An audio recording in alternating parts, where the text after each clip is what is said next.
got some more books. Don't have excuses, don't have reasons. And I don't need to have those things. I've just got more books. And I'm not gonna lie, this might not be the last book haul in this month. Who knows? I'm going to start by telling you guys about the books that I bought for myself, and then I'm going to move into the books that I was very kindly sent by publishers. The first book I'm going to talk about that I acquired recently was Never Greener by Ruth Jones, and I haven't heard many people talking about this book on BookTube, like maybe like one or two. I don't know if it's like because it's like a celebrity book, people are a little bit uncertain about it. If you don't know, Ruth Jones is a really well-known actor in the UK. She's probably most famous for playing Stella on Gavin and Stacey, but she's also done a few other shows as well. She writes a lot of the things that she has appeared in. She co-wrote Gavin and Stacey with James Corden, and I have a lot of thoughts about the different avenues that those two people's careers have gone down, even though they had like the same level of importance in the creation of Gavin and Stacey. But anyway, that's not a discussion for this book haul. I believe this book takes a look at how we can often romanticize the idea of people like finding each other again after a relationship has ended. It looks at the relationship between two people. One of those is Kate, who when she was 22 she had an affair with an older man who was married. That ends in heartbreak, and then 17 years later Kate is extremely successful and the two find each other again, and it's about whether or not that is functional. The next book I have is Ghana Must Go by Taye Selassie. This is about an African American family who are split apart after the father is the victim of a gross injustice. He feels very ashamed about what has happened and he leaves the family, causing the family to fracture and move to completely different parts of the globe. Many years later, another tragedy brings the family back together, and it is about whether or not the family can heal. The next book is from an author that I have read before, and that is The Love Song of Miss Queenie Hennessy by Rachel Joyce. I have read a couple of Rachel Joyce books before, The Music Shop and The Unlikely Pilgrimage of Harold Fry. And what's really interesting about this book is that this book runs alongside The Unlikely Pilgrimage of Harold Fry. That book takes a look at a man who receives a letter from someone in his past, Miss Queenie Hennessy, and this letter tells him that she is dying. And in that book we follow Harold Fry walking across like the entirety of the UK to go and see Queenie. And this book tells what was happening on Queenie's side of the story when Harold Fry was walking. I adore Rachel Joyce's writing. She writes such uplifting books that are so touching, and she is taking a look at serious topics but in a writing style that makes the reading experience so like breezy. The next book I picked up was Together by Julie Cohen, and look how gorgeous this cover is. I love how shiny it is, and I love the birds. So this is about a couple, a man and a woman named Robbie and Emily.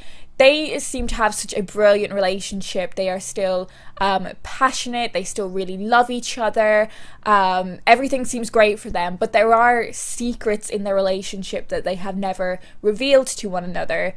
One day Robbie gets up, he gets dressed, he leaves a note, and he leaves the relationship. This book is about that relationship and the secrets they have been keeping from the very beginning of the relationship.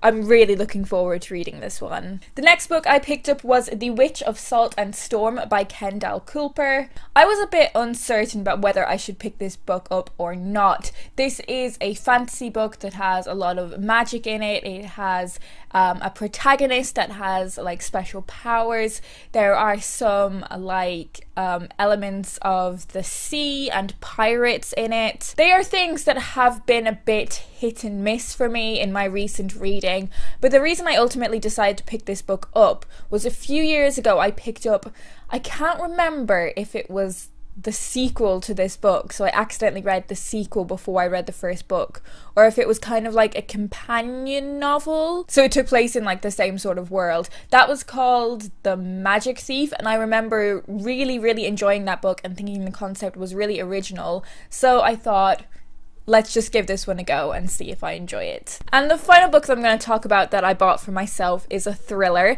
and that is Sweet Pea by CJ Scoose. I heard my lovely friend Leanne over at Literary Diversions talking, in fact, raving about how much she enjoyed this book, and the concept really appealed to me, and that doesn't happen that often with thrillers, so I kind of like grasp at the ones that I'm really drawn to because it's such a rare occurrence. I know it's not a popular thing to do, but I'm just going to read you the blurb because it is the blurb that drew me to this book. It can completely just pulled me in.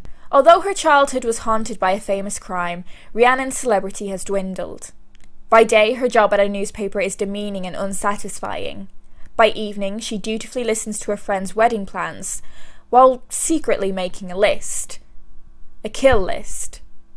From the man at the supermarket who mishandled her apples, to the people who have got it coming, Rhiannon's ready to get revenge. Because the girl everyone overlooks might be able to get away with murder. On the front there's a quote that says, "Think Bridget Jones meets American Psycho," and if you've got a thriller that has Bridget Jones elements in it, that's definitely going to draw me in, so I'm really looking forward to reading this one as well.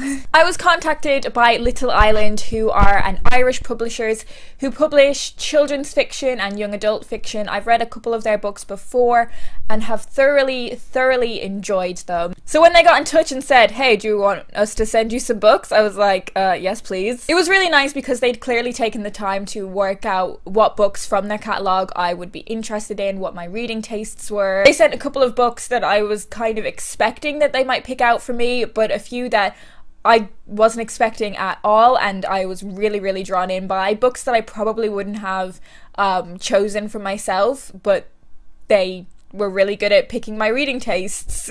So the first book they sent me was Bank by Emma Quigley, and this is one of those books that, like, I probably wouldn't have ended up picking this for myself, but when they sent it to me and I read what it was about, I was like, this sounds like a really cool and original concept.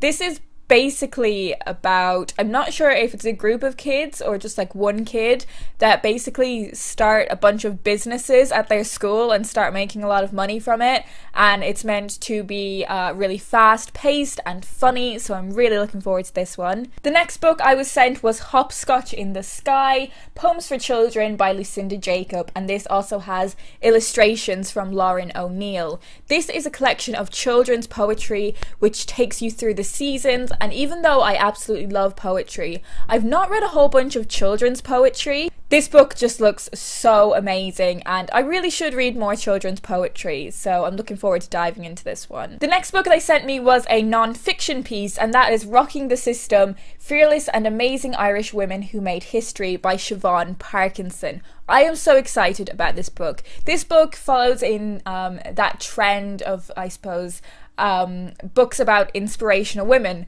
but in this book they are all Irish women. I think Irish women are amazing. I think Irish women are powerhouses. I think Irish women are hilarious. I think Irish women are so intelligent. Clearly talking about myself. There are lots of women featured in here that I've heard of before, women like Mary Robinson or Constance Markovich, but there are also a lot of women in here that I've never heard of before, and I am totally into Irish history. I love learning more about Irish history, and the women I have so much gratitude for and the women that I come from, it's fascinating. This next one, I was so happy when I opened up the parcel and I found this one. This is Tangleweed and Brine by Deirdre O'Sullivan.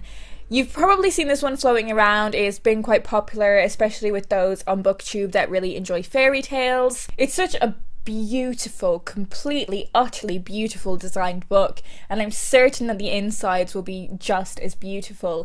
This is a collection of fairy tale retellings with a feminist twist. I am so obsessed with fairy tale retellings, and I get really frustrated when they're done badly, which they quite often are done, but I am so confident that this one is going to be brilliant. I've heard nothing but fantastic things about it, and I'm really looking forward to reading it. How many times can I say I'm really looking forward to this one in this video? Finally, I've got a couple of books that were sent to me by the lovely Emma over at Pan Macmillan. The first of those is a non-fiction book, and that is Just Eat It by Laura Thomas. Laura Thomas has a PhD, so she knows what she's talking about. This is a proof copy, as you can probably tell from the front. The finished version comes out at the start of January, so I might hold off on reading it a little bit closer to then. But this is a book that is all about intuitive eating, about listening to your body when it's hungry, about ignoring the ideas of counting calories. I have quite a strange relationship with eating. It's not something that I talk about that often online because it's not something that I particularly understand, because I think of a lot of people's issues surrounding eating. I think they're very different to how I struggle with it. Like, my difficult relationship with food doesn't come from a place of being worried about calories or weight or anything like that, but it is something that I want to begin to understand more and try and deal with a bit better, and hopefully this book will have something of value in it that will help me understand a little bit more and get better at doing things like intuitive eating. And the final book that I was sent is one that I'm so excited for, and it is a poetry book. It is Running Upon the Wires by Kate Tempest. Look how beautiful this book is. Look how shiny it is. Kate Tempest is one of my favourite poets of all time. In the years that I have read her previous books, those books have all made it onto my top books of the year. This poetry collection is about the heartbreak at the end of a relationship and the excitement at the start of a new one, and the stuff that happens in between those two things. So that's gonna be an interesting topic to read about. I think it's something that most people have experienced at some point in their life. But no matter what this collection was about, I was gonna be super hyped for it because it's Kate Tempest. I love everything that she does. So that's it. That's all the books that I'm going to talk about today. Let me know down below if you've read any of them or what you thought of them. This is the last time I'm going to be plugging it on my YouTube channel, but tomorrow I am going to be doing a 6k walk in aid of the Alzheimer's Society, and I have a Just Giving page set up, so if you would like to donate to that, even if it's just a couple of pounds, literally a couple of pounds, I will leave that linked down below if you are interested. I am less than £50 away from my target, so literally every little helps. The Just Giving page will be open 7 days after I've completed the walk, so it will be open until the 15th of September, but this is the last time I'm going to be talking about it because I'm doing the walk tomorrow. Also, if you fancy buying yourself some books, feel free to use my affiliate links down in the description. When you use my affiliate links, I get a very small commission at no extra cost to you, and I will be donating all of my commission to the Alzheimer's Society. So if you just fancy buying yourself some books and giving a little bit of money to charity at the same time, that's one way of doing it. Huge thank you to everyone who already has donated.